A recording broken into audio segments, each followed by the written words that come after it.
vou te dizer o que aconteceu comigo com o tabaco. Eu era adolescente, mais ou menos uns 17 anos. Meu pai sempre fumou. O motivo da morte dele foi em decorrência da consequência do tabaco. A minha mãe também, só que a minha mãe nunca fumou. Ela fumou por tabela. Passiva. E aí, assim, eu inventei naquela adolescência, começando a ver as coisas e tal. E inventei de fumar tabaco. Aí meu pai viu aquilo ali e falou assim, se eu ver você usando esse negócio de novo, eu vou fazer você engolir ele. Aí dá um nó na cabeça do adolescente, né? Tipo, meu pai, meu herói, faz o tempo todo. E eu não posso fazer. E por que eu não posso? É por isso que a comunicação precisa ser melhor. Né? Porque eu estou sendo exemplo. E aí eu não quero que a outra pessoa repita. Porém, eu experimentei o tabaco e para mim não serviu. Eu passei mal 3 dias direto, com meu estômago revirando, minha cabeça rodando, eu com nojo daquilo. Nunca mais eu coloquei esse troço na minha boca. Mas tem pessoas que vai usar o tabaco, o álcool, a maconha, a cocaína, que ele vai achar extremamente prazeroso. Então eu não vou mais precisar falar com ele que aquilo é legal. A realidade dele vai dizer se é bom ou não. Aí para ele procurar de novo, só precisa de uma oportunidade ou de uma necessidade. Aí ele mesmo vai procurando, ele mesmo vai precisando, ele mesmo vai conduzindo a vida dele de maneira bem regrada, de maneira que ninguém possa perceber, a não ser o grupo que ele está fazendo uso junto, e o restante vai saber isso muito tempo depois. É por isso que a informação precisa ser segundo a realidade e não segundo aquilo que eu acho. E uma coisa interessante que você pincelou aí, e é algo que eu pesquisei, porque eu tive, né? Quando eu usei a primeira vez, quando eu fiz, né, o uso do álcool, e eu não bebia cerveja, então eu bebia só destilado. Só que foi automático, eu tomei a primeira vez e me viciei. E eu não entendi, eu falava, gente, eu vejo tantas pessoas de vez em quando vai lá, bebe uma pinguinha aqui, outra pinguinha ali, e eu não. E eu ficava ali alucinada, eu queria uma cachaça, eu queria. E eu comecei a estudar, eu sou estudante, eu amo estudar, eu sempre fui assim.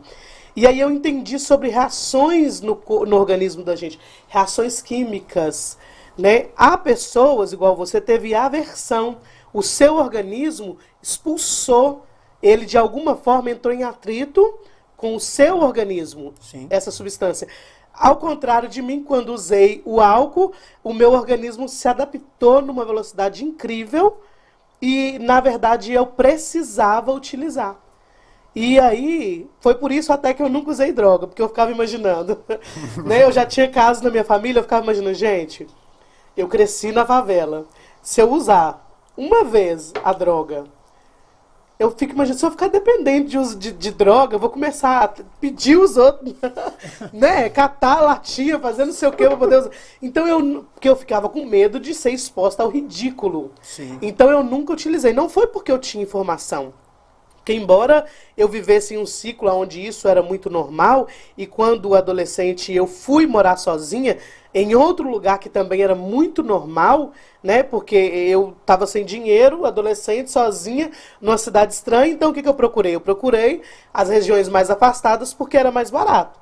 E se é uma região mais afastada do centro, automaticamente as pessoas têm mais liberdade de comercializar essas substâncias ilegais. Então eu convivi sempre naquele núcleo. Eu vivia cercada de pessoas, usuários e traficantes e tudo, mas eu nunca usei. E aí quando meu irmão foi morar comigo, que os amigos dele começaram a falar, e eu ficava olhando. Não, experimenta, eu olhava assim, mas por medo de estar sendo exposta ao ridículo, não porque eu tinha informação. E aí eu tinha medo, como o meu organismo se adaptou muito rápido ao álcool, mas o álcool é algo liberado, né? Se a pessoa estiver bebendo uma pinga, não vai assustar, não vai, né? Naquela época, por ser mulher, ainda causava uma certa estranheza. Mas aí eu dançava muito, então na balada o povo, não, a menina, né? É a versão Vilma, tá, gente? Na verdade é Kelly. A versão Kelly, ó. É um passado muito negro. Passado. E aí, por isso, quando eu voltei para Ibirité, e aí eu comecei a estudar, eu entendi que acontece isso também com as drogas. Sobre o organismo. O organismo da pessoa, ela reage de forma diferente. E aí, quando você diz que poderia se estudar na química né, na química, na biologia, seria interessante divulgar essas informações, porque o seu organismo teve rejeição, mas o da outra pessoa pode não ter. Correto. E se a pessoa tivesse essa informação, eu tenho certeza que ela pensaria 2 vezes a utilizar. Você pode falar um pouco sobre essa... Bom, então o primeiro vídeo que eu uso, ele está relacionado a um vídeo da Rede Record, que foi gravado em 2001, na antiga FEBEM. Mostra uma criança de 11 anos sendo detidos. Uhum. Porém, ele não estava sendo detido porque usou a substância, mas sim porque ele cometeu um delito. Então não era porque ele tinha usado, sim porque é crime, o delito é crime. E aí a mãe dele, mais uma vez, vai buscar ele lá na delegacia. Porém, como ele já tinha sido autuado e ele não era mais primário, ele teria que ficar detido. E ele já tinha 6 meses que ele não via a mãe dele. Meu Deus. E aí ele ia ficar preso, ele ia ficar mais 6 meses sobre a custódia do Estado, por causa do delito. E a mãe dele chega com uma novidade para ele, que ela tinha câncer. Então provavelmente era a última vez que ele viria ela. Não. E ela chegou perto dele, assim, acabada, tanto pela novidade, como por mais uma vez tentar convencer o filho que aquela situação estava fora de controle. E aí o repórter faz uma pergunta, faz uma colocação para ele. Que tipo de substância que você usou? Aí ele fala assim, crack, e dá aquele sorriso. Aí eu pego essas expressões para explicar aos meninos o que está acontecendo com esse menino. E aí eu falo com isso, olha, qualquer pessoa, nós temos na metade praticamente da nossa cabeça um sistema chamado sistema nervoso central. A informação chega por um lado, processa a informação, Sim. ela está recebendo, e ela manda para outro hemisfério para executar aquela informação. Quando a pessoa faz uso de drogas, primeiro lugar que vai ser alcançado é essa parte. E o cérebro é responsável por produzir uma substância chamada dopamina, que é produzido de maneira natural, por qualquer coisa. Esse bate-papo que nós estamos aqui, que é legal, que é extrovertido, que é instrutivo, já está produzindo essa dopamina porque a gente está gostando desse papo. Então qualquer coisa, comer esse negócio maravilhoso, esse salgadinho... Fica à vontade, viu, Ed? Maravilhoso! Fica à vontade de poder pegar um churros, tá? Vai também produzir. Tudo que a gente faz, que o nosso organismo, o nosso cérebro, primeiro que faz essa leitura, entende que é prazeroso, vai ser produzida essa dopamina e vai ser lançado no corpo. Por que o menino está sorrindo? Porque como ele estava sob o efeito da droga, a dopamina estava agindo no organismo dele. É uma substância química. Por isso que é possível você trabalhar no ensino médio, utilizando a química como elemento para esclarecer a prevenção e como acontece isso dentro do organismo. Então, aquela ação, aquela realidade desse menino, não é o que eu estou achando. Porque eu vou achar que droga é ruim. Mas o menino está rindo.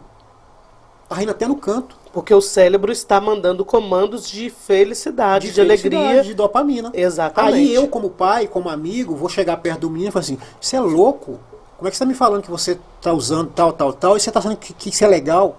Mas ele está achando legal. Porque o organismo dele está reconhecendo isso. Sentindo como coisa boa. Então eu vou ficar falando de uma coisa, sobre a minha perspectiva, e a pessoa que está usando a droga vai reconhecer outra perspectiva. Não dá certo. Por isso que entra em conflito. Conflito. Quando a pessoa que está usando ouve sobre a droga, que é algo ruim, o cérebro já atende em outra região e manda mensagem negativa sobre a pessoa. Sim. E sobre a droga já manda mensagem que é legal, que é gostoso. Então entra em conflito e a pessoa acaba ficando com raiva de você e não das drogas. E é por isso que a gente precisa ter a informação certa. Exatamente. Quando eu faço essa abordagem no primeiro, eu cito exemplos. Dentro dessa palestra, eu falo sobre o que é fato e o que é fake. E aí tem um pedaço lá que eu falo assim, isso é fato e não fake.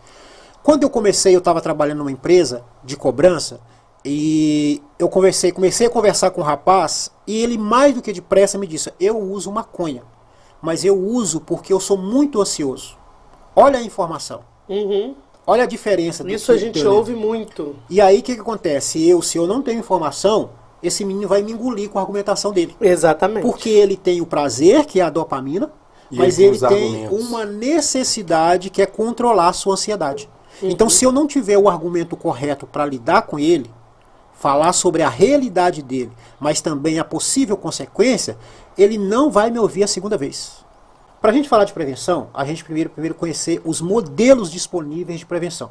São 4 modelos básicos. O primeiro é a prevenção universal. É falar sobre isso, sobre a informação, com todo mundo. Sem o que eu acho, mas sim a necessidade que tem em falar, em orientar, em educar, em intervir. Então todo mundo está nesse pacote. O segundo é a prevenção seletiva. Quais os grupos que mais faz uso de drogas? São crianças a partir de 12 anos até 27 anos. Esse é o grupo que mais faz uso de drogas. Então eu tenho que ter uma linguagem para o público, todo mundo, independente da idade, da substância. Então eu preciso de informação, de conhecimento. Esse segundo, ele já é mais seletivo. São pessoas que já estão mais inseridas nesse contexto. Não necessariamente que eles fazem uso. Eles são mais propensos a fazer uso. Então eu preciso de uma argumentação que de fato vai levar informação relevante para ele. O terceiro é o indicado. Qual que é o indicado? Os próprios usuários. Porém, existe 3 tipos de usuário. O usuário esporádico, o viciado e o dependente. Se eu sei como cada um deles é e age, eu consigo argumentar com cada um deles. Exatamente. Porque o usuário esporádico pensa diferente do viciado, o viciado pensa diferente do dependente, e todos eles pensam diferente de quem não usa. Então, se eu falo aquilo que eu acho, eu não consigo argumentação com esse povo. Exatamente. Então, a primeira coisa, gente, vamos falar de quais são os aspectos. E o outro, quarto, é o de recaída. Aquelas pessoas que já aventuraram no mundo das drogas, já tentaram fazer o tratamento, mas voltaram a fazer uso de drogas. Existe aí um campo psicológico que eles enfrentaram, a negação da família, a perda de tudo que ele já teve, financeiro, emocional, família. Então também precisa de um argumento para conversar com essas pessoas. Mas se nem o básico nós temos, como é que a gente vai assistir essas pessoas? Não é? Então primeiro vamos entender o que é prevenção e quais são os modelos definidos.